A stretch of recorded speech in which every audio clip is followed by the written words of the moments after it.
ఢిల్లీ పర్యటనలో భాగంగా ప్రధాని మోదీతో సమావేశమైన సీఎం రేవంత్ రెడ్డి ప్రధానంగా 5 అంశాలను ప్రస్తావించారు. వాటికి సంబంధించిన వివరాలను మా ప్రతినిధి అరుణ్ అడిగి తెలుసుకుందాం. అరుణ్, ప్రధాని మోదీతో భేటీలో సీఎం రేవంత్ రెడ్డి ఏ అంశాలను ప్రధానంగా ప్రస్తావించారు? సీఎం రేవంత్ రెడ్డి ప్రధానితో దాదాపు గంట 15 నిమిషాలకు పైగా భేటీ అయ్యారు. ఈ భేటీలో ప్రధానంగా 5 అంశాలపైన ఒక విజ్ఞాపన పత్రాన్ని 5 అంశాలతో కూడినటువంటి విజ్ఞాపన పత్రాన్ని అందుకు కావాల్సినటువంటి నిధులు కోరుతూ ప్రధానికి ఒక వినతి పత్రాన్ని అందజేయడం జరిగింది. ఆ వినతి పత్రంలో ప్రధానంగా మెట్రో రైలు విస్తరణ, అదే సందర్భంలో రీజనల్ రింగ్ రోడ్డు ఫ్రమ్ రైలు, దాంతో పాటుగా దీనికి అనుసంధానంగానే డ్రై పోర్టు, మచిలీపట్నానికి అనుసంధానం చేస్తూ డ్రై పోర్ట్ నిర్మాణము, వీటితో కొనసాగింపుగానే రాష్ట్రంలో రాష్ట్రంలో చేపడుతున్నటువంటి ప్రాజెక్టులకు సంబంధించిన విషయంలో మూసీకి సంబంధించినటువంటి ప్రక్షాళన, మూసీని పునరుద్ధరణ చేపట్టడం వంటి సంబంధించినటువంటి ఒక ప్రాజెక్టుకు, దాంతో పాటుగా మరొక కీలకమైనటువంటి ప్రాజెక్టు రాష్ట్రంలో సెమీ కండక్టర్లకు సంబంధించినటువంటి ఏర్పాటు పైన, సెమీ కండక్టర్ సంబంధించినటువంటి ఇండస్ట్రీ ఏర్పాటుకు సంబంధించిన వ్యవహారం పైన, వీటితో పాటు హైదరాబాద్ లో ఇప్పటికే ఉన్నటువంటి డిఫెన్స్ ఎస్టాబ్లిష్మెంట్స్, వాటి కొనసాగింపుగా డిఫెన్స్ కు సంబంధించినటువంటి అంశాలన్నిటిపైన క్రోడీకరిస్తూ హైదరాబాద్ ను డిఫెన్స్ హబ్ గా మార్చడము, హైదరాబాద్ లో డిఫెన్స్ ప్రాజెక్టులు మరికొన్ని ప్రాజెక్టులు రావచ్చు కాబట్టి వాటికి కూడా మంజూరు చేయాలని చెప్పి కోరటము, వీటి కొనసాగింపుగానే ఐపీఎస్ క్యాడర్, రాష్ట్రానికి అవసరమైనటువంటి ఐపీఎస్ క్యాడర్ లో ఇప్పటికి 29 మంది తక్కువ ఉన్నారు కాబట్టి ఆ 29 మందిని కేటాయించాలని 2016 తర్వాత ఇప్పటి వరకు క్యాడర్ రివ్యూ జరగలేదు కాబట్టి క్యాడర్ రివ్యూ చేపట్టి వెంటనే 29 మంది ఐపీఎస్ అధికారులు తమకు ఇవ్వాలి అని చెప్పి ప్రధానంగా ఈ 5 అంశాలతో కూడినటువంటి ఒక వినతి పత్రాన్ని ప్రధానమంత్రికి అందజేయడం జరిగింది.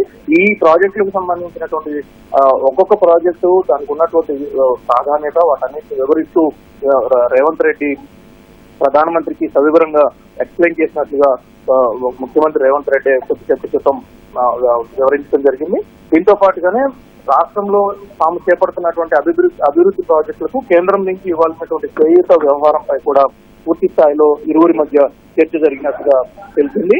అయితే మూసీ ప్రాజెక్టుకు సంబంధించి 20,000 కోట్ల రూపాయలు ఇవ్వాలి అని చెప్పి మూసీ ప్రాజెక్టుతో పాటుగా మెట్రో రైల్ ప్రాజెక్టు 2వ దశ నిర్మాణానికి అవసరమైనటువంటి దానిలో దాదాపు 22,000 కోట్లు కేంద్ర ప్రభుత్వం ఇవ్వాల్సి ఉంటుంది కాబట్టి అందుకు అనుగుణంగా కేంద్రం నుంచి సహకారం అందించాలి అని చెప్పి రేవంత్ రెడ్డి కోరటం జరిగింది. వీటికి ప్రధాని వైపు నుంచి సానుకూలమైనటువంటి స్పందనే వచ్చినట్లుగా ముఖ్యమంత్రి వెల్లడించారు.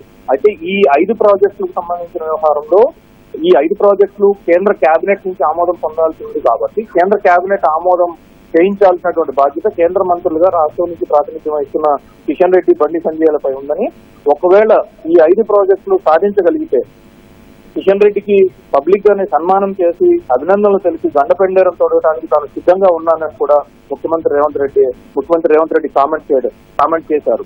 అయితే ఇదే సందర్భంలో మెట్రో రైలుకు సంబంధించినటువంటి వ్యవహారంలో కానీ, రీజనల్ రింగ్ రోడ్డుకు సంబంధించిన వ్యవహారంలో కానీ కిషన్ రెడ్డి కేబినెట్ ముందుకు ఈ అంశాలు వెళ్లకుండా అడ్డుపడుతున్నారని కూడా ముఖ్యమంత్రి రేవంత్ రెడ్డి వ్యాఖ్యానించడం జరిగింది. ఇదే సందర్భంలో అంటే ముఖ్యమంత్రి ఈ ప్రాజెక్టులకు సంబంధించినటువంటి అప్డేట్ ప్రధానికి ఇచ్చిన సందర్భంలోనే ప్రధానమంత్రి 6 అంశాలకు సంబంధించి రాష్ట్రంలో పెండింగ్ ఉన్నటువంటి వ్యవహారాలకు సంబంధించి ఒక నోట్ ను రేవంత్ రెడ్డికి ఇచ్చి వాటిని పరిశీలించాలని చెప్పి కోరారు. వాటిలో ప్రధానంగా ప్రధానమంత్రి గ్రామీణ ఆవాస్ యోజనకు సంబంధించినటువంటి విషయంలో పురోగతి లేదు. 2016-17 నుంచి ఇప్పటి వరకు అవన్నీ పెండింగ్ లోనే ఉన్నాయి.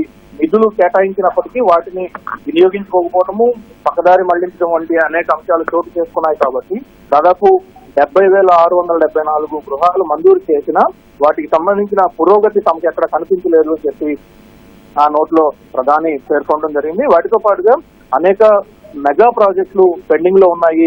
లెఫ్ట్ వింగ్ ఎక్స్ట్రీమిజం సంబంధించి మావోయిస్టు ప్రభావిత ప్రాంతాల్లో చేపట్టాల్సిన 3 ప్రధాన ప్రాజెక్టులకు సంబంధించిన విషయంలో 4G కనెక్టివిటీ కావచ్చు, రోడ్లకు సంబంధించి కావచ్చు, దాంతో పాటు మిగిలినటువంటి ROW సంబంధించినటువంటి వ్యవహారాల్లో కావచ్చు, ఈ ఎక్కడ ఫారెస్ట్ క్లియరెన్స్ సంబంధించి రాష్ట్ర ప్రభుత్వం నుంచి పెండింగ్ కనిపిస్తా ఉందని, దీంతో పాటు 3 ఎత్తిపోతల పథకాలు, చొక్కారావు దేవాదుల ఎత్తిపోతల పథకము, Rajiv Bhima lift irrigation scheme, Sriram Sagar project, ఈ 3 ప్రాజెక్టులకు సంబంధించినటువంటి వ్యవహారాల్లో రివైజ్డ్ ఎస్టిమేట్స్ కేంద్ర ప్రభుత్వం ఇచ్చినటువంటి వ్యవహారాలు దీనికి సంబంధించి కూడా కొన్ని అంశాలు ముడిపడి ఉన్నాయి కాబట్టి రాష్ట్ర ప్రభుత్వం వెంటనే వీటిపైన తగిన చర్యలు తీసుకోవాలని చెప్పి కోరటము.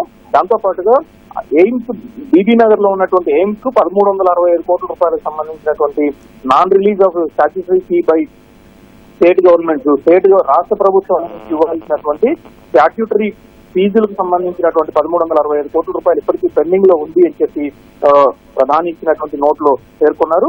దాంతో పాటుగా శంషాబాద్ లో నిర్మించాలనుకుంటున్నటువంటి ఈఎస్ఐ ఆసుపత్రికి ఇప్పటి వరకు ల్యాండ్ అలొకేషన్, దాంతో పాటు రాష్ట్ర ప్రభుత్వం నుంచి ఇవ్వాల్సినటువంటి పలు అనుమతులు కూడా ఇప్పటి వరకు పెండింగ్ లో ఉన్నట్లుగానే ప్రధాని నోట్లో పేర్కొనడం జరిగింది. వీటితో పాటుగా 2 ప్రధానమైనటువంటి రైల్వే ప్రాజెక్టు మనోహరాబాదు కొత్తపల్లి కొత్త లైన్ నిర్మాణానికి, అదేవిధంగా కాజీపేట విజయవాడకు సంబంధించి 3వ లైన్ నిర్మాణము, ఎలక్ట్రిఫికేషన్ కు అవసరమైనటువంటి రాష్ట్ర ప్రభుత్వం సంబంధించినటువంటి నిధులు ఇవ్వటము, దాంతో పాటుగా ల్యాండ్ అక్విజిషన్, ఫారెస్ట్ క్లియరెన్స్ సంబంధించిన విషయాలు కూడా పెండింగ్ లో ఉన్నాయి కాబట్టి వీటిపై కూడా దృష్టి సారించాలి అని చెప్పి ప్రధాని ఒక నోటు ద్వారా రేవంత్ రెడ్డికి సూచించారు. వాటిపైన వెంటనే తాను హైదరాబాద్ రావడంతోనే రేపు అవకాశం ఉంటే రేపు లేదా ఈ వారంలోనే ప్రధాని ఇచ్చినటువంటి అంశాలన్నింటినీ పరిశీలించేందుకు, దానికి సంబంధించిన అప్డేట్స్ అన్ని తీసుకునేందుకు త్వరలోనే సమీక్ష నిర్వహిస్తున్నట్లుగా రేవంత్ రెడ్డి వెల్లడించడం జరిగింది.